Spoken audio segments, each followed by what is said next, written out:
Fala galera, tudo bem com vocês? Eu sou o professor Juliano, sou professor de História e vou estar conversando com vocês nesse assunto mais amplo de colonização, de dominação europeia sobre o continente americano. A gente estuda isso por causa que a gente vive aqui, né? Eles agem também em outras regiões.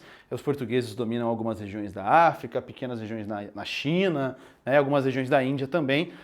Mas o nosso foco é a colonização europeia sobre a América.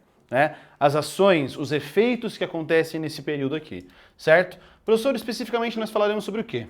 Aqui, ó, a dominação dos astecas. Como foi então que aconteceu esse processo de domínio espanhol sobre um dos maiores povos que viveu aqui no continente americano, em questões de construções, certo? Não é o maior em extensão territorial, o maior império em extensão territorial é o Império Inca, Mas aqui já basta para a gente entender o seguinte. Os astecas, galera, eram um povo que vivia na região da Guatemala, principalmente no México, Eles eram povos, os mexicas, por isso que depois eles dão origem ao nome México, porque eles se autodenominavam mexicas, E a origem desse povo, muitos e muitos povos têm o seu mito de criação. O mito de criação do povo asteca está relacionado com o seguinte: um grupo de pessoas queria descobrir onde eles deveriam construir a capital da sua cidade. E aí, os povos na antiguidade sempre têm os presságios, Que é você observar a natureza e interpretar aquilo como um sinal para você. E aí, tinha uma profecia que dizia o seguinte: nós deveremos construir a capital do nosso império, onde nós virmos uma águia sentada sobre um cacto com uma cobra no bico. Então você tinha que ter um cacto, uma águia e uma cobra no bico dessa águia. E eles estavam na margem de um lago chamado Lago Texcoco, e no meio desse lago tinha uma pequena região de ilha, e lá no meio tinha um cacto. E o que acontece? No meio desse lago pousa uma águia com uma cobra no bico, e aí eles dão início ali à construção da cidade, que é a capital do Império Azteca, que é a cidade de Tenochtitlan. Professor, essa cidade existe ainda? Não, ela foi totalmente destruída pelos espanhóis, infelizmente. Eles constroem uma cidade, você entendeu isso mesmo, tá? No meio do lago. Eles constroem as chamadas tinampas, que eram varetas de bambu, que eles enfiavam ali para chegar até a base, até o fundo do lago, bem grandes essas hastes de bambu, e faziam ilhas artificiais para poder construir sobre essas ilhas artificiais a sua cidade, que era a capital do Império Azteca, que já a gente vê uma imagenzinha representando ela. E era uma cidade que tinha... O Império Azteca era um império muito rico, Era um império que comandava e dominava várias e várias regiões ali daquela região. Aqui você tem uma imagem de uma pirâmide do Sol aqui dos astecas. Lembrando que muitas e muitas dessas pirâmides, elas têm exatamente 365 degraus nas suas escadas, relacionados um degrau com cada dia do ano. E muitos desses casos do Império Azteca, também nós temos no topo ocorrendo sacrifícios humanos, que eles realizavam em direção ao seu Deus Sol, o Deus criador de tudo. O nome aqui então, a Pirâmide do Sol, é um dos maiores templos astecas. E isso aqui, sempre tem uma galera que fala, isso aqui é construção de alienígena, porque tem templo asteca aqui, pirâmide, tem no México, tem em vários lugares.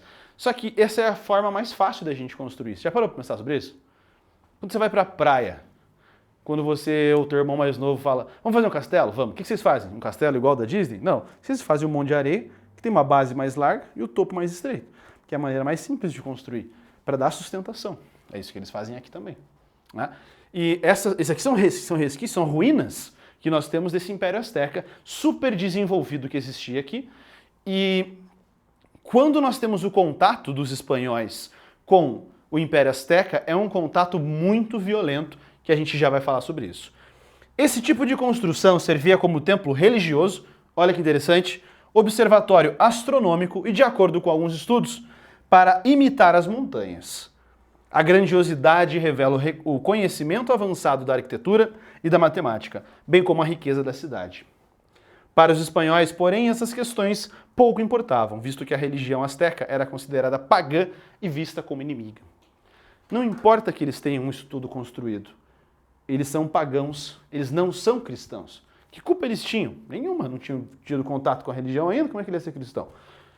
Mas mesmo assim, os cristãos não se importam, não têm essa compreensão, né? E o império, o país, a Espanha, os espanhóis vêm para cá, dominam essa região, tendo como um dos seus objetivos, um dos motivos da dominação, exatamente o motivo religioso. Né? Aqui, ó, veja comigo.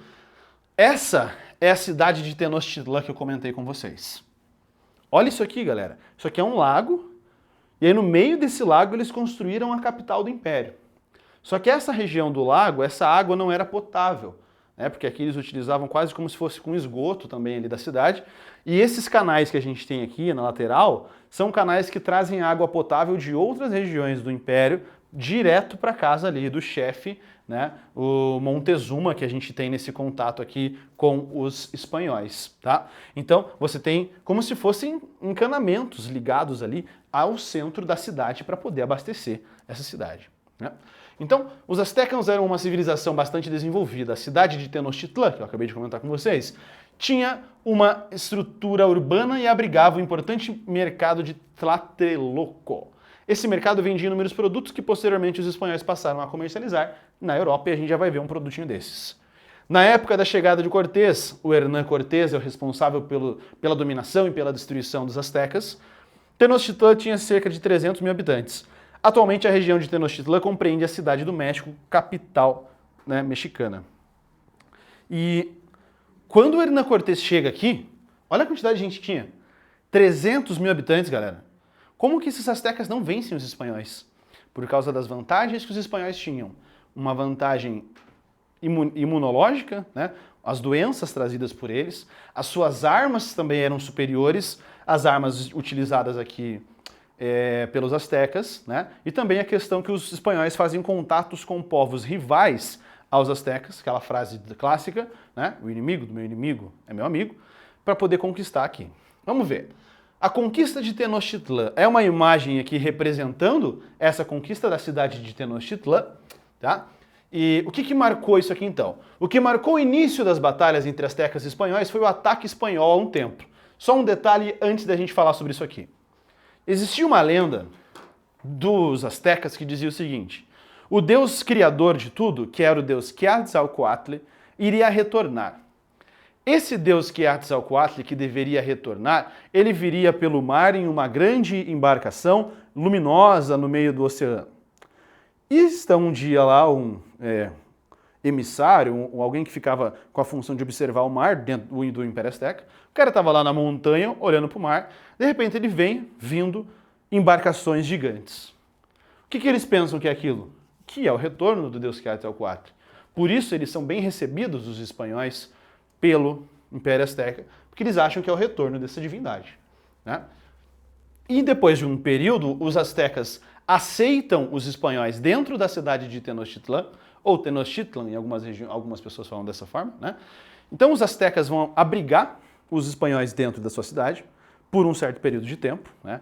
Temos uma mulher que é responsável pela tradução, que ela conviveu com os espanhóis, aprendeu a língua do espanhol e também já sabia a língua dos astecas e fez esse meio de campo, esse intermédio. É considerada por muitos como sendo uma traidora, né? E o que vai acontecer? Os astecas aproveitam que já estavam dentro da cidade de Tenochtitlan e dão início ao processo de dominação liderado pelo Hernán Cortés. O que marcou o início das batalhas entre astecas e espanhóis foi o ataque espanhol a um templo. Com a morte de alguns astecas, a população reagiu e os europeus tiveram que se retirar. Nesse momento, Cortés organizou um ataque com a ajuda dos povos dominados. Eles viram nos espanhóis a chance da libertação e vingança, e então não tiveram problemas em se aliar com eles. O que isso quer dizer? Que os espanhóis fizeram alianças com povos que eram rivais ao Império Azteca para dominar o Império Azteca. Depois que eles dominam o Império Azteca, eles destroem os povos que os ajudaram.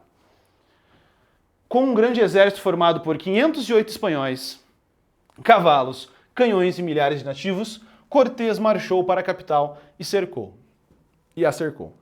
Após aproximadamente 3 meses de batalha, a capital azteca foi invadida, tomada e sua população foi massacrada em 1521. Começava naquele momento a colonização efetiva dos espanhóis no México. Aqui nesse momento, após essa batalha representada aqui. Nós temos o início realmente efetivo desse processo de dominação que os espanhóis fazem na região do México. Beleza, galera? Então a gente viu nessa nossa aula a dominação dos astecas, como que os espanhóis fizeram esse processo todo. Ok? Eu sou o professor Juliano, forte abraço para vocês, bons estudos e até a nossa próxima aula. Tchau!